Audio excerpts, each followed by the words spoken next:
People, deluded, I'm back again. Now, yesterday, Arsenal's under-18s defeated their Brighton counterparts away from home, 3-2. It was a positive game for me because, again, you saw Marco Flores start on the left-hand side, schoolboy we once signed from Ipswich, who is going to be a full-time scholar next year. Mauro Bandeira as well, Portuguese youth international. Really like him in midfield, and I like him because he can assist, he's got the technical ability. But what I like about him, he's not really a typical Arsenal player in that he's a bit rugged. He's not like Hamza Chadri, but it reminds me a bit of him in that he puts a foot in. When he tackles, he means it. He's very strong. I like him, people. Obviously, you've got Zayn Monluis, who scored again in this game. Centre half, can play at right back as well. There's a number of positive first-year scholars. You've got Charlie Patino, who again played and did his thing. You've got Amari Hutchinson to come. There's a bag of players. Kyon Edwards, there's a bag of players. And potential is just potential, but you always want to see it. And I was very impressed initially with going 3-0 up by these lads, but we conceded 2 goals in the second half. And yeah, on paper, it looks a harder game than it was. And to be fair, Brighton did have a couple half chances. They did a bit better with that. It's what it is. Pardon me, people. But going into the game, listen, we can't retain our under-18s title. It's going to be a massive ask for us. The most we can do is try to finish this season in the biggest way we can, in the highest, most respectable position in the league we can. Obviously, we're still in the FA Youth Cup, so we have to give that all we can as well.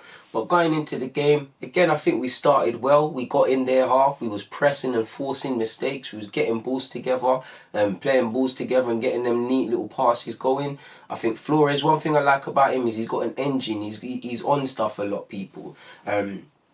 So we look decent. I haven't mentioned it, but that young Romanian international, youth international we signed, Catalin, people. Listen, I'm not here to say he's going to be world class in this because he just needs to develop. But he's a very decent technical lad, people. And his 2 goals today were good. He put us in the lead with a superb free kick, people. And from what I'm seeing it with him at youth level, I like his technical ability. I like his engine. He actually makes runs in behind defence, people. And that's how, not how he scored these goals, but how he's scored a couple at this level. And I really like him. And obviously, I believe he's technically, is he? No, he's a second-year scholar now. I think he's 17 and signed a pro deal. He's still young and whatnot, so he's 17, 18, but he looks a terrific player. But he put us, he put us ahead, people. We took the, he put us ahead. Shortly after, we got a second via him again. It was a lovely little move. I think Luke Plange technically got the assist. I can't be sure, but I think.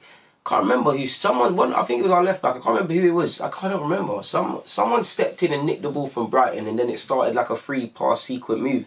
And then he ran it, he pulled it home. It was quite a decent finish. Probably I don't want to say the best finish because his free kick was a rocket for the first goal. But either way, it's 2-0 at this point, people. If I got the order of the goals wrong, forgive me. Monluis, a defender. That was a striker's. It was a striker's finish from him to wrap it up and in the first half and give it to us for 3-0.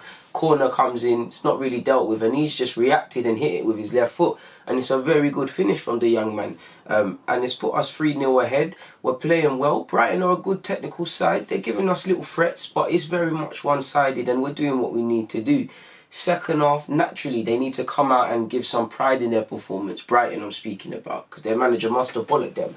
And I think we did give them their goals, because you look at when it became 3-1, Daniel Yorke, I'm a big fan of his, but potential lapse in concentration. He slipped. Alex Kirk can't get there. Brighton lad races through and makes it 3-1. The way they made it 3-2, we gave a foul away. Set piece, lovely delivery, and they converted. So these cheap sort of goals will have to cut out. They did have a couple half chances. We could have scored a couple more, but I think we did enough what we needed to do.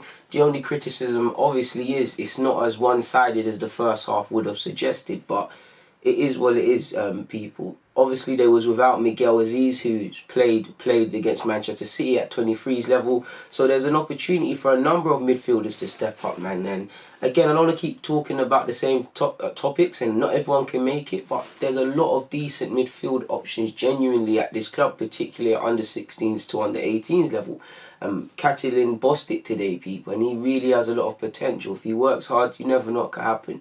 And that's what we need at our club, the best homegrown domestic talent, or wherever they're from. He very much is an Arsenal player with his technical awareness and abilities. And like I said, the best thing I like about him is, unlike most Arsenal midfielders, he actually wants to score. He runs in behind. But on that note, people, there's not much more to add, so I'm going to get out of here. People, deluded. I'm out.